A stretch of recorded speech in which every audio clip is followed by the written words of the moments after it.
So Borodar, good morning, everybody. Welcome. So the Selkie Project is organising a series of events focused on providing business support for companies looking to diversify into the marine energy sector. These events will give your company the opportunity to learn more about key themes from experts in the sector and to help in your endeavours to enter and work in this innovative and growing industry. It will give you the opportunity to network and meet other companies as well. So today's session will be focused on certification and accreditation, and we're delighted to be joined today by our expert Mike, who will be leading the session. So Mike is from Creo Skills. Creo Skills is a vocational education consultancy with international experience, which offers training, accreditation services, and qualifications for employers and other training organizations. So Creo have been working to create new accreditations in the renewable energy sector for the last 10 years. In this session, Mike will explain how qualifications work and how occupational standards, qualification regulations, and accredited learning works in Wales and Ireland, and how accreditations can be recognised and transferable.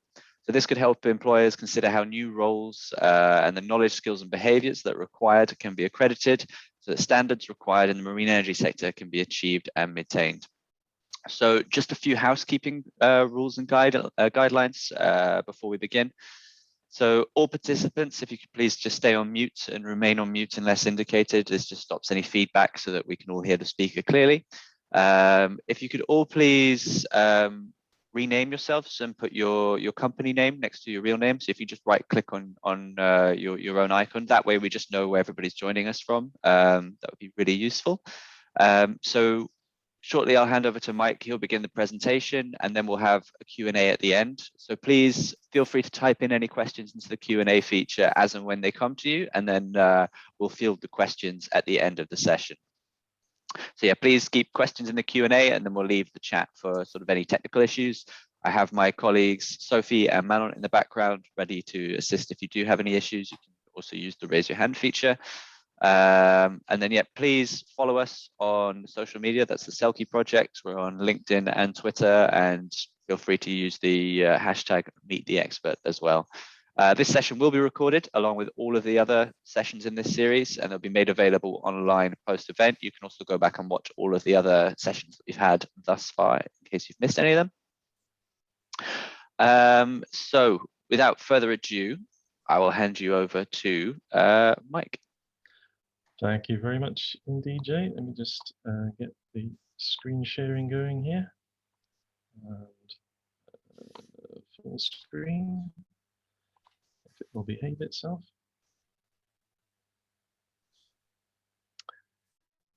Let me know if that's now working. Is that okay? You got full screen everywhere? I think it's, yeah, we've got full screen there. Marvelous. Okay, well, it's a real pleasure to have the opportunity just to talk to folk who work in this new and exciting sector, and to talk to them about something that I've been working in for, the best part of 30 years. There's a kind of government health warning that this can get a little nerdy, but I'm going to try and go at a fairly sedate pace and explain things as best I can, but please ask questions. This is about your understanding, not mine. So do feel free to post some questions, and I hopefully will cover as many of the potential questions you have in the presentation anyway. So a little bit about us as an organization. So we are a vocational education consultancy. We're a micro business, just a tiny little business, based in Southeast Wales. We run accreditation services, which means that we are able to offer accreditation to short courses, and we are able to work with awarding bodies to achieve the accreditation and then to help award them afterwards. So as a result, we are able to offer services to training providers. We can help convert their training courses into things that sit very neatly on people's CVs as fully accredited and regulated achievement, either qualifications or other things, and the other things I'll come to.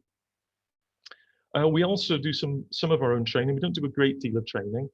But we do run our own qualification centre, which mainly I'm getting a bit of feedback there, James. Okay. Mainly around management and leadership, but we also train trainers and we train assessors, that sort of thing. But another and really useful thing is that we talk to employers, and we can offer services to employers about how vocational education can work really well for them to develop their workforce. So that's kind of us.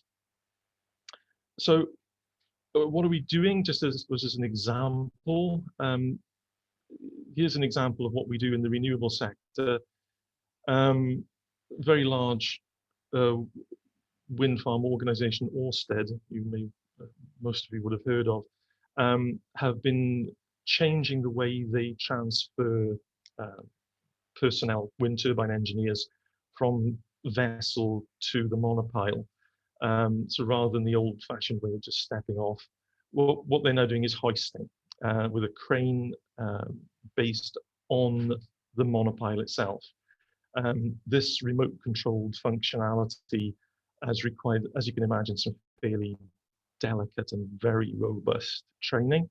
And we have been able to get that accredited in Wales, but transferable all the way across Europe. And we have learners all the way across Europe being trained in the north of England, but actually earning Welsh qualifications and credits as they go. It's taken a little while to do, but it's now working like clockwork. The really useful part about that is that there is a kind of inbuilt guarantee for the employer that their member of staff has been robustly assessed as being competent in being able to do that. And with all the associated risks, as you can imagine, for an employer, that's pretty useful. I thought it'd be useful to begin by just sharing with you the structure of how qualifications work. What we're talking about, if you think about the British and Irish Lions, we have 5 countries, and each of those countries has its own qualification framework and its own regulator. Now, people wouldn't understand necessarily what a qualifications framework is, and I'm going to explain that to you. But it's just worthwhile mentioning the complexity of this. So if we just start with Scotland, in Scotland, their framework is called the SCQF, the Scottish Credit and Qualifications Framework, regulated, as you can see on the left-hand side, by their government regulator, SQA. In England and Northern Ireland, we have the QCF and RQF. The QCF is the old framework, the RQF is the new one, regulated by Ofqual in England and by CEA in Northern Ireland. In Wales, we have the Credit and Qualifications Framework for Wales, the CQFW, which is jointly regulated by the Welsh Government itself and also by their qualifications regulator, Qualifications Wales. And in the Republic of Ireland, what used to be FETAC and HETAC and organisations like that have now merged into the Quality and Qualifications Ireland body. And their qualification framework in Ireland is the National Framework for Qualifications. So 5 countries, 6 regulators, 7 regulators actually, and 5 frameworks. And the real challenge for qualifications portability is to make sure that each of those regulators in each of those countries and each of those frameworks recognizes the qualifications that are built in each of those to allow those across the borders, and also that employers can safely recognize them. Now, without getting too political about this, prior to Brexit, this was very, very straightforward because all member states had their qualifications frameworks linked to and mapped to the European qualification framework. As we stand today, Scotland and Wales have continued, so have England, by the way, to some extent, but Scotland and Wales have continued and have done nothing about changing their qualification frameworks. So they are still strongly linked to the European one. And England moving a little way away, just in the DNA of how qualifications are structured. However, it's also fair to say that under United Nations rules, there are things that we've all signed up for, all member states of the United Nations have signed up for, which is about mutual recognition of regulated qualifications. The things that people are concentrating on at the moment are what are called the professional qualifications, doctor, nurse, and so on, and the mutual recognition of those, so that those big scale industries can still have portable and migratable workforces. Watch this space for how that goes. We'll certainly be keeping an eye on it. So what does a qualification framework look like? Here's the Welsh version. We have a framework, and I think you'll like this. We have a framework which we set out in what's called a fan diagram.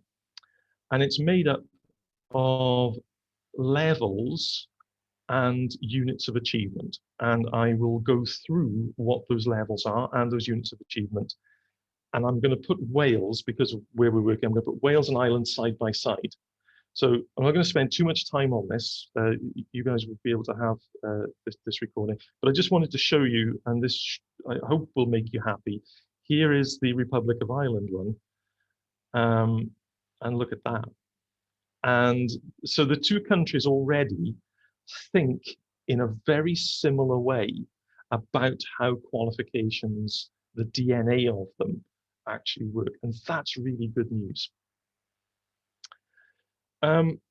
So let's talk about how qualifications are structured. And by understanding this, you'll understand that how the two countries work, how both Ireland and Wales work. So the first thing to say is that qualifications are set at a particular level. The level of a qualification is basically how hard is it? How difficult is it to pass this qualification? In Wales, we start down at entry level for basic skills, people who are maybe not particularly fluent with literacy and numeracy, and they climb the levels to level 8, which is doctoral level. So in the Welsh framework, as you can see here, level 2 would be qualification levels. Level 3 would be A-level, NVQ3. Degrees are at level 6, master's degrees at level 7, doctorates at level 8. So the level tells you only how difficult is it to pass. What's the degree of rigor that the learner has to go through in order to be able to pass.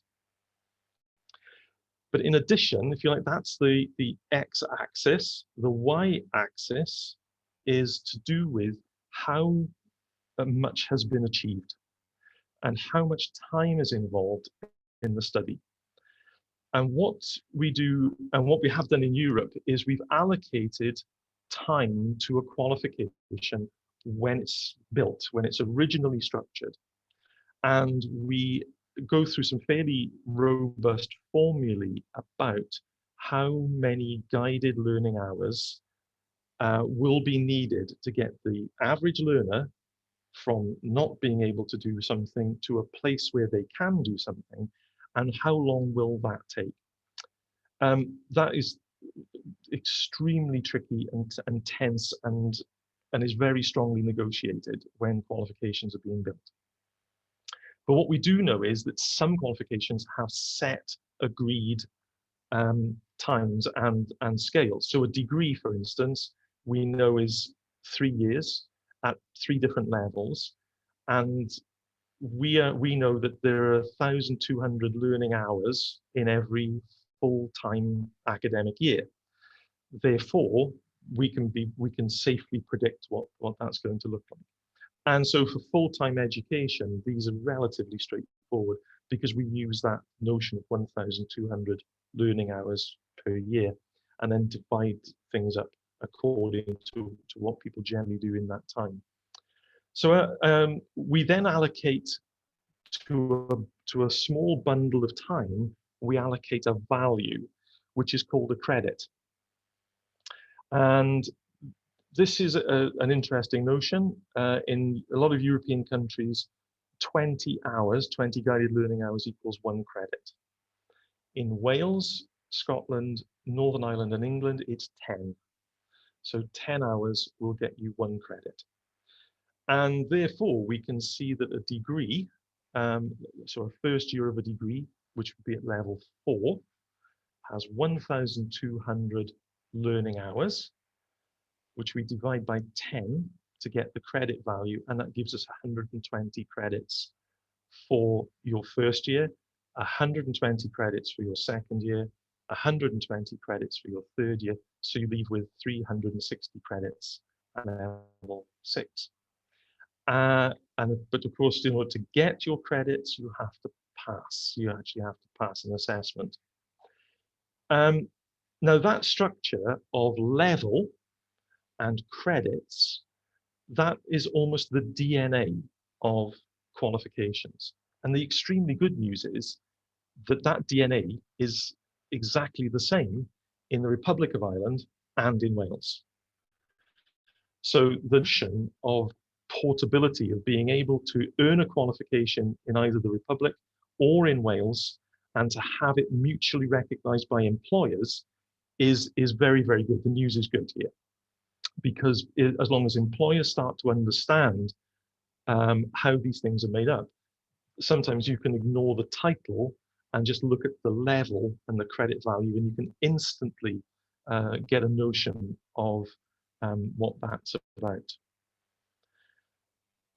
So let's just have a look at a comparison between the two countries, because these are countries that we're most interested in here at Selkie. So in Wales, as you can see, top left-hand corner, 1 credit is awarded for between 10 and 14 hours of learning. In Ireland, 1 credit is awarded for between 20 and 25. The Irish model here is much more closely aligned to the rest of Europe. That is identical to the German model.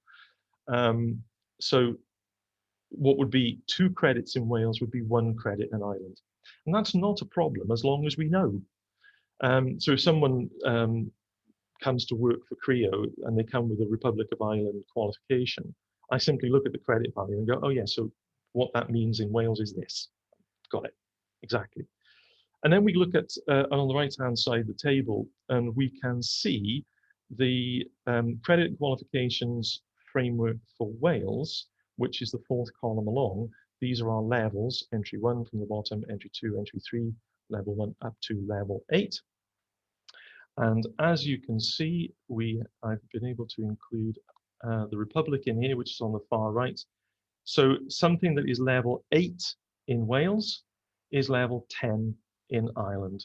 Something at level 3 in Wales is at level 5 in Ireland. So again, from the point of view of employers, as long as we understand that table and we have that as our ready reckoner, if you like, anyone who comes to us with a qualification that is regulated, that is on a framework, we can easily understand it because we can look across at what that would mean in our own country. And the useful thing then is for people to move from country to country, as long as employers understand it, then actually that's really very straightforward. So what is in a qualification framework? I'm going to share with you the Welsh version here because I think it would just help, and apart from anything else, I know it best. Inside of a qualification framework, you have different qualification sectors. So we have, and I've got some references here for the Republic too, so that you've got both. So higher education, what you've got here are awarded by universities and colleges. You just click back in here. My apologies. In Wales, it's regulated, the universities are regulated by the Quality Assurance Agency, QAA. In Ireland, it's the Irish Universities Quality Board. So these are people who regulate the universities and make sure they behave and make sure that their standards are consistent across all universities and for all students, to make sure there's fairness and robust assessment and that rules and regulations are followed. And the thing about a framework is that what you then get are things like protected titles. So the word degree, master's degree, doctorate, and postgraduate, anything with those words in, no one else is allowed to create those, only designated universities. No one else is allowed to do that. So that the qualification title is protected. Also included in our rather strange Venn diagram are schools. And generally speaking, these would be awarding bodies and examination boards. In the UK and Wales, it could be anything from Agored Cymru to the WJC to City and Guilds. These would be boards that would create qualifications and have the license to do that, overseen by regulators. So in Wales, we have Ofqual and Ofsted, who are sorry, they are the UK ones. Ofsted in Wales is Estyn. They regulate schools, and the qualifications are also protected. So we have GCSEs, A levels, highers.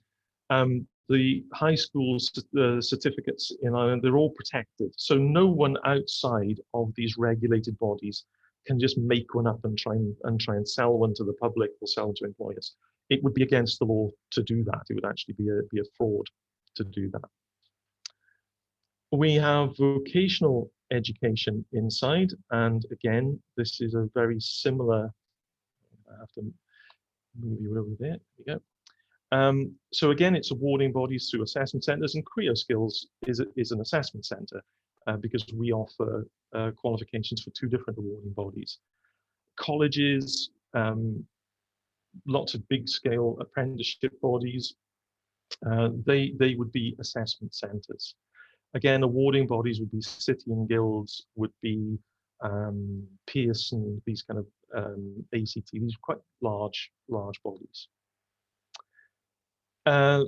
In the UK, regulated by Ofqual, SQA Qualifications Wales. In Ireland, again, it's QII, but also in Ireland, as I will share with you, there is an additional governmental oversight of qualifications, which is in each of the government departments. So there is and I will share that with you in another slide if anybody's thinking, well, I think this is regulated by the Irish government. And there's a very good chance it could, because some of the government departments can actually create qualifications too, that's pretty unique. Again, there are protected titles. So things like NVQs, BTECs, awards, certificates, and diplomas are all protected. You cannot simply create a course, call it a diploma in something, and then sell it if it is not regulated or accredited. And anyone who does that is technically in breach of the law. So it's only awarding bodies that are regulated can award those things and can call their qualifications those things.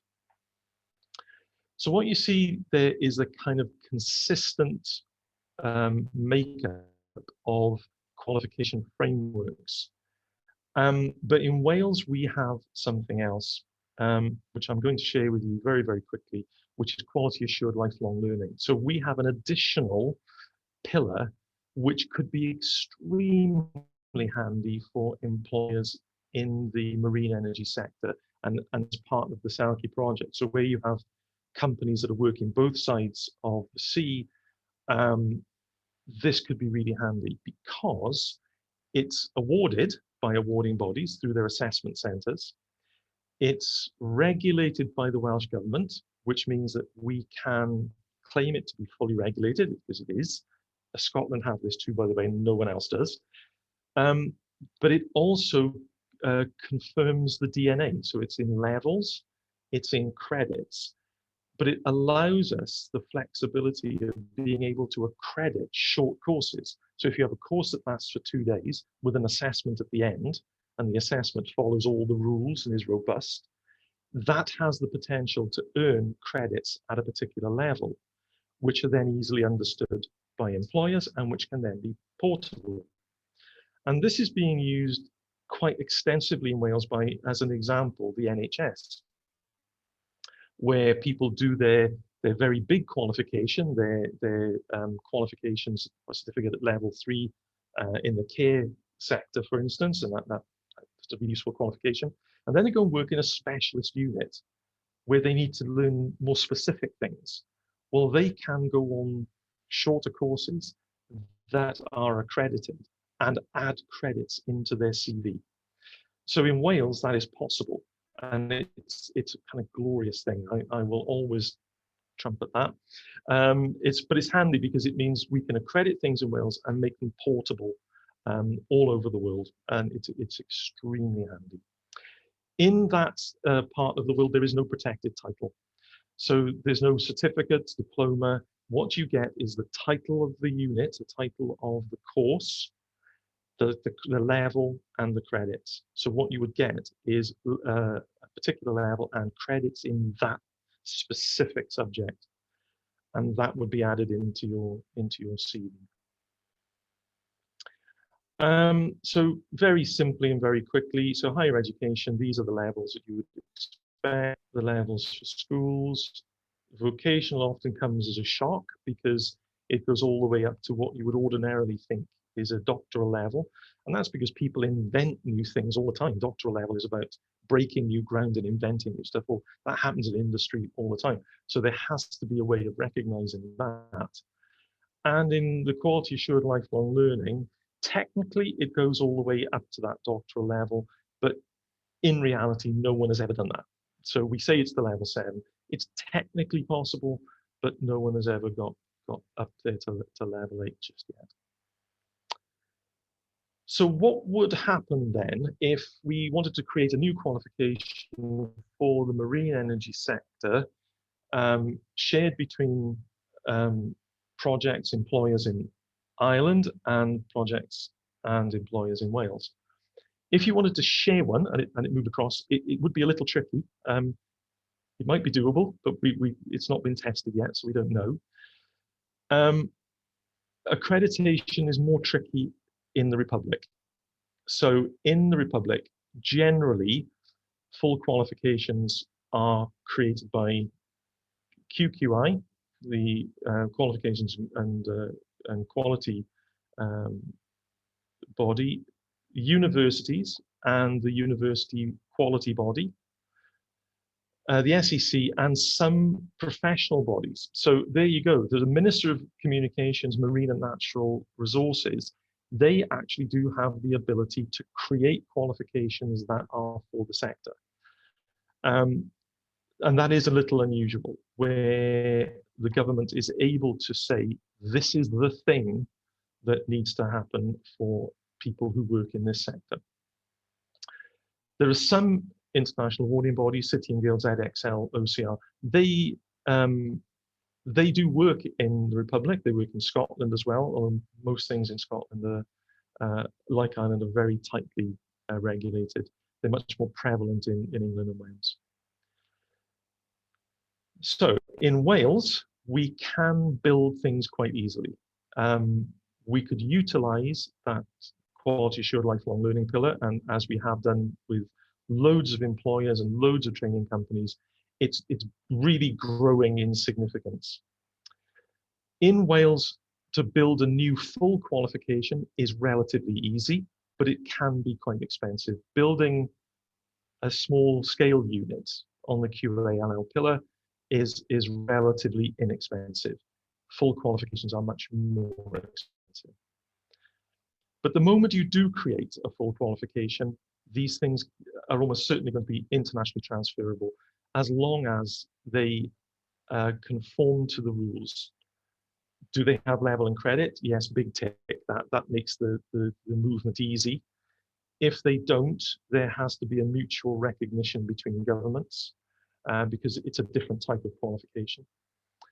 If it's credit-based, as I've said, that makes it a lot easier. And it could be I really see that it could be done, that a ministry in Ireland and the Welsh government could get their heads together and just say, do you know what, this is the thing to do. We should do this and share it. I think it could be done. I don't know how tricky it might be, but technically it's possible. And of course, if anyone wants to do that, we'd be delighted to come along and help. We'd be delighted to play with that because we're kind of nerdy about this sort of stuff. We do have to talk very quickly, and I promise to be quick here, about occupational standards. And this is often the place where qualifications start. An occupational standard is a document, usually a couple of pages, about 5 pages long, and it sets out the knowledge, skills, and behaviours that are required by people which means if you can do this, that means you're competent. And you'd have a list of performance criteria, the skills, a list of the things you need to know and understand. And as long as you can demonstrate all of them and be assessed against those things, you can be determined as competent.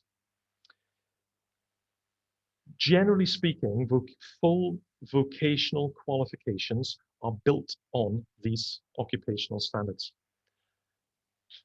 There are national occupational standards in Ireland, and there are national occupational standards in England and Wales. There are a couple of websites here, and I'm happy to share a list of links at the end of this. And if anybody wants to email me and ask about these, please feel free. Occupational standards are regulated, so they are built by an agency set up by a government. In the UK, it's multi-sector, so there are standard setting bodies for each of the sectors. So EU skills would be the energy and utility skills sector standards body, and they are responsible for talking to employers and building standards. They are also the people who put the apprenticeships together. The standards then are very, very important. If what needs to be built for the sector is a full-scale, very large qualification that qualifies someone to be something, like an engineer, like a marine engineer or something like that, the qualification would need to be built upon those occupational standards. And one of the great challenges for the marine energy sector is that there are very few standards available. There are some that could be imported, so there are some marine engineering ones, but there are very few. That's both bad news and good news. The bad news is that means it's very difficult to rush to qualification. The very good news is that employers in that sector, because it's a new sector, could have a massive voice in what those standards should look like and can actually create standards. So it's also worth mentioning that it's possible to create a standard based on a single employer. If that standard is that good, if it's really great, then these sector standard bodies can look at it and go, do you know what? That's so good, we should take that and we should apply it to everyone. And if a group of employers get together and create things locally, that adds weight to that. So it's distinctly possible to create standards and to influence the creation of new ones. But the word of warning is for this sector, we're starting at a relatively low base at the moment because it's a new, a very young sector. I'm very happy to take any further questions on that. So there we go. That's us. I hope that kind of whistle stop to he says, nervously looking at his watch, how long he's taking. I hope that's been really useful for you. If anybody needs to get in touch with us, then please do feel free. And I guess at this stage, I'll stop sharing and see if anybody's still awake and has any questions they'd like to ask. Thank you very much for that, Mike. Yeah, if anybody does have any questions, now is the time. Please do come forward, indicate if you'd like to ask anything. Perhaps you have something specific relating to your work or something you'd like a little bit more information or details on. You can either either raise your hand or pop it in the chat and we'll come to you. Oh, quiet from everybody there. I guess one thing that I'm quite interested in is where employers are in terms of being able to employ people with relevant skills and qualifications into their industry and into their workplace now. And where would you like to see it go? That would be something that I'd be very interested in. Yeah, perhaps somebody would like to share a little bit of background about where they're at, or perhaps share a challenge that they're experiencing with their current company. Yeah, I'm not an. Hi, Mike. Thanks for your presentation. Hi. Very, Pleasure. yeah, very interesting and informative. So yeah, a lot of this is new to me, and I'm not actually an employer as such, more an employee. But yeah, I mean, I think because marine energy is such a rapidly expanding industry, it's difficult to get people who've necessarily always got experience or direct qualifications in marine energy coming into jobs. So it's often people sort of transferring into the industry from another industry rather than having existing experience. So maybe just on that note, can you sort of introduce any existing courses or training accreditation that you know of specifically for marine energy that's like a pool of resources coming through? I think it's really difficult. I think we are, as you say, it's young but hugely growing. I don't think the qualification sector has stayed with it.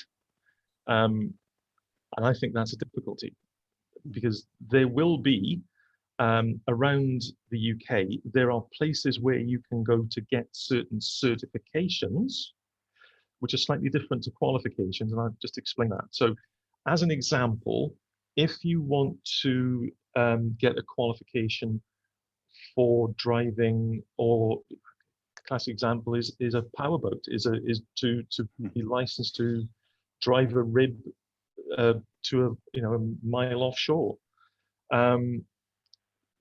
Generally speaking, in the UK, we'd be talking about the level 2 powerboat. Mm-hmm. Now, the level 2 powerboat is not a regulated qualification; it's a certification.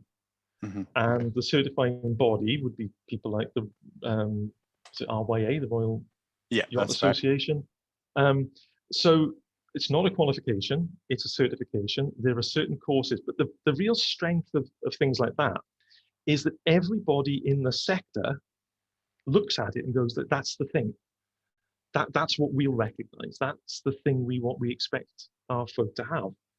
And that has massive power, whether it's regulated or not. So there's lots of certification stuff. So, and I'll give you an example. We're doing some work with the Humberside Maritime College, and they're a fascinating body. They train people to go offshore. They're all certifications. You would have had Renewable UK. You would have had Opito.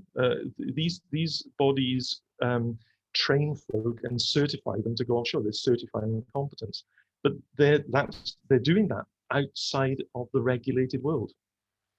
Their strength is that employers have all got together and said that's it. So in places like the Maritime College, you will be able to get an NVQ in marine engineering. There are qualifications in marine engineering, but they're quite rare. So, but you would need to go to ports for those. The only place you'd be able to really get them in the UK would be the Plymouth, Portsmouth, Southampton, Humberside, London. Where there are major ports, you will have a major provider of those qualifications, and practically nowhere else. Yeah. Yeah. No, and that presents a difficulty for someone living inland who wants to work in the sector. Mm-hmm. Yeah, gotcha. Okay, thanks for explaining the difference between certifications and qualifications. That makes sense. We're quite lucky where we're based in Pembrokeshire. We've got Pembroke College, and they do a lot of marine engineering and brilliant. They're very management. Yeah, we know them well, and they're very, very good. Very, very strong reputation. Great, thanks for that. Thank you, Saul. Anybody else have any questions? or anything that they'd like to share or perhaps discuss with A Mike. question from Tim, which is about what qualification do I think the sector needs?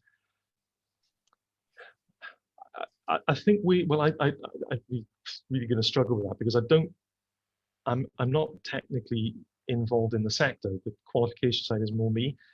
I think employers need to define, these are the skills, this is the knowledge, and these are the behaviours that we need people to have to come ready-made to us, to simply come in. We can employ them, deploy them, and that would be a marriage made in heaven.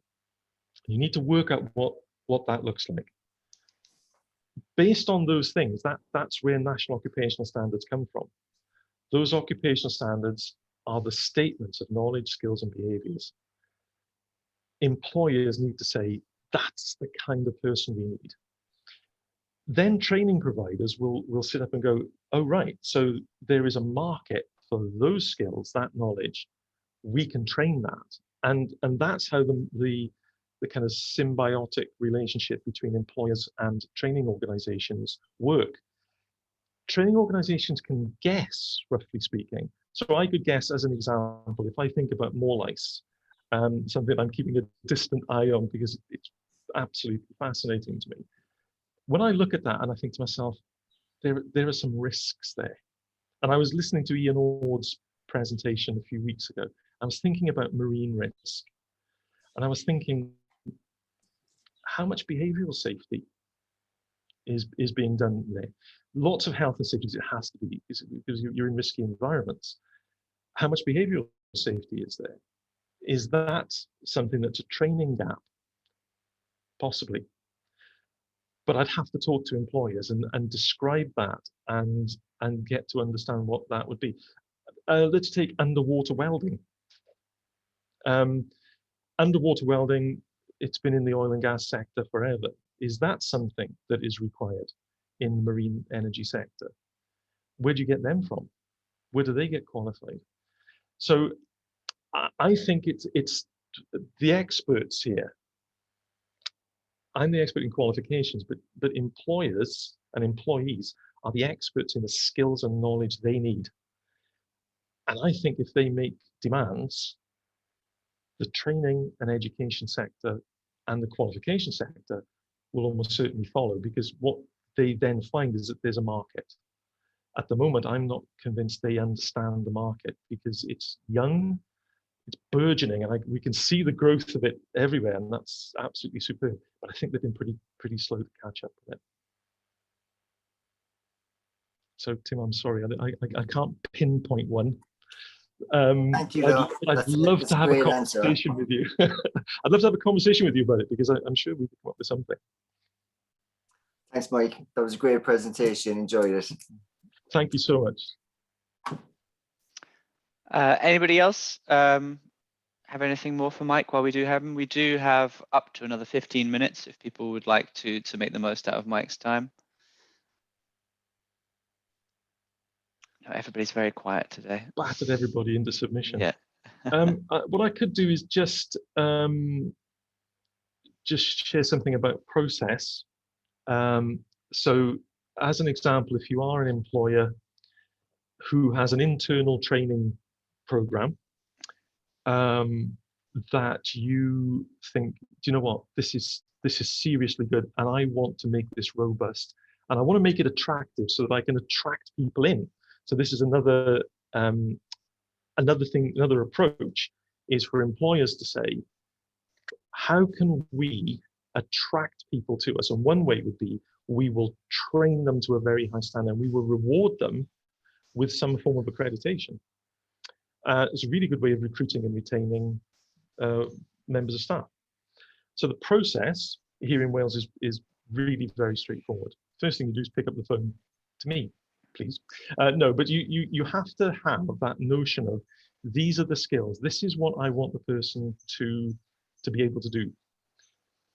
What someone like me does, or a college of FE, or an awarding body, what we do is we try to translate that into what is it we want to test them in.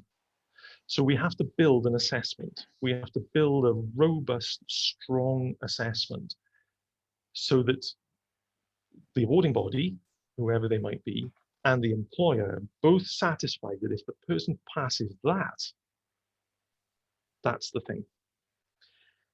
And the accreditation, surprisingly, is not based on the curriculum at all. It's not based on what people study. The accreditation is based on the assessment. The assessment is the thing that gets accredited. That's what the regulator will look at. It doesn't look at, here's my scheme of work for my marine engineers. They would only have a passing acquaintance with that. What they'd be really interested in is at the point where we award this to you, we have to guarantee that your assessment has met certain standards. And that regulated approach is really robust, and it has a language all of its own. But it's worth just bearing in mind that to get something accredited, it's not the course, it's the assessment. And that's also something else that's worth mentioning in terms of, this is a bit controversial, a government health warning on its way. There is a rule that is often misunderstood, but it's very explicit. I was involved in the creation of the Welsh Framework 20 odd years ago and was one of the first employers to start to use it. The rule is this, and I'll float it out there and just let it sink. It says that if a learner can pass the assessment, the assessor must assume that they've done the learning hours. So if a learner can pass the assessment, it must be assumed that the learner has done the learning hours. So in effect, what that means is, it's not necessarily about courses. It's about people growing competence over time and then being assessed. And it doesn't matter whether the course takes you 3 months to do, but if you've already done 3 years in that occupation, and the assessment is easy for you because you do it every day, as long as you pass the assessment, you get the award. So it's not necessarily about courses. Accreditation is about recognizing and rewarding knowledge, skills, and behaviors. And that is controversial because to a great extent, colleges are not too keen on that interpretation, because fairly obviously they are in the market of courses. But the truth of the matter is, experienced people with great skill, with strong behaviors and deep knowledge and understanding of their sector can attain qualifications without courses. They just need to be able to access assessment for it. Now that might or might not make a difference to the way people view courses in future and qualifications in future, and it should, because that's been the plan all along, that the great staff should be recognized and rewarded and should not have to start at the beginning again and go through courses. And so making those things available might be something that the sector might want to have a think about. That's a really interesting point there, Mike. We've had a comment come in on the chat from Roger, just talking about HSE and hydrogen. Would you like to come in and share your thoughts on that, Roger, via audio?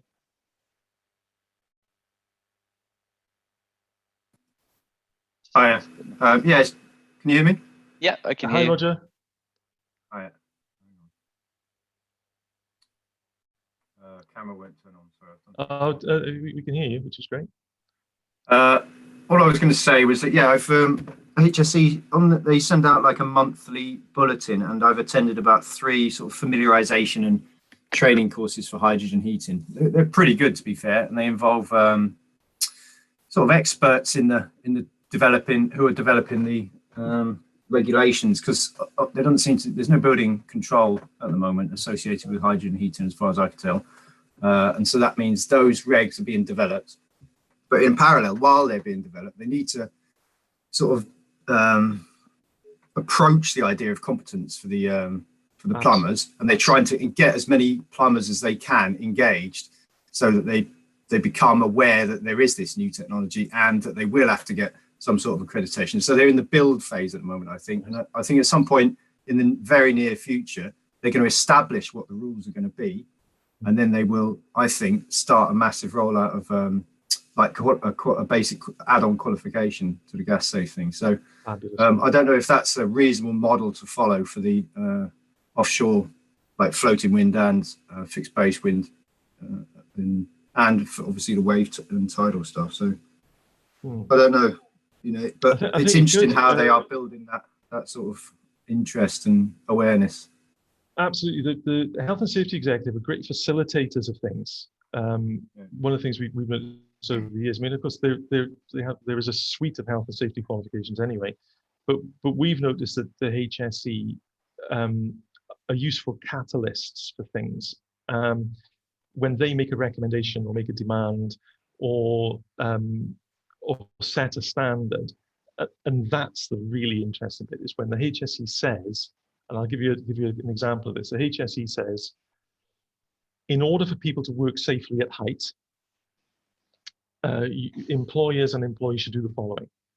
And they set those standards. They set a series of statements. But in effect, what they're creating is an occupational standard for safe operation at height. The net result of the HSE's statement is that you have the Ladder Association, you have all sorts of training providers, and awarding bodies have created, in response to that, they've created things like the Working at Height unit run by City and Guilds. Agorad Cymru in Wales have got one. So the awarding bodies then take the standard and create the assessment around the standard. That gets accredited. And then training organizations can build courses that lead people to that. So I think it's a great model. It's not what I'm familiar with in terms of hydrogen, because I'm as new to the sector as anyone else, but I'd be very interested in following that up and just seeing where that goes. But you're absolutely right to mention the HSE, because they set standards and then things happen. And that's a great way of making stuff happen. Cool, thank you for that, and thanks for sharing your thoughts there, Roger. If nobody else has any more questions or comments, I think just a final chance for anybody to come in if they wish. We will, I think, wrap up this session now as we're coming towards the end of the hour. So it doesn't look like anybody's sending in any final comments. So thank you for your time today, Mike. We really appreciate it. We will include your contact details alongside the event recording should anybody wish to get in touch with you to find out a little bit more. Just a reminder to everybody that we do have more events coming up in this series. We'll have two on the 5th of August focusing on testing and validation, one with a Welsh focus and one with an Irish focus. So yeah, again, thank you all for joining us today. I wish you all have a good afternoon. You can find out more about what we're doing as part of the Selkie Project via our website. That's selkie-project.eu.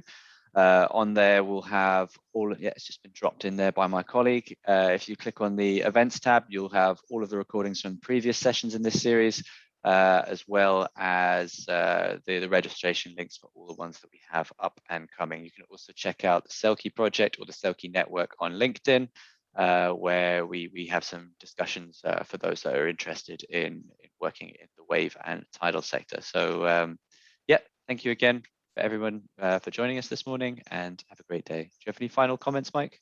No, it's just been an enormous pleasure, and lovely to be able to speak to the network. We're very, very interested in this part of the world. We're very committed to renewable energy, so it's a particular pleasure to be here. So lovely to meet everyone. Cool. Thank you, everybody, and goodbye.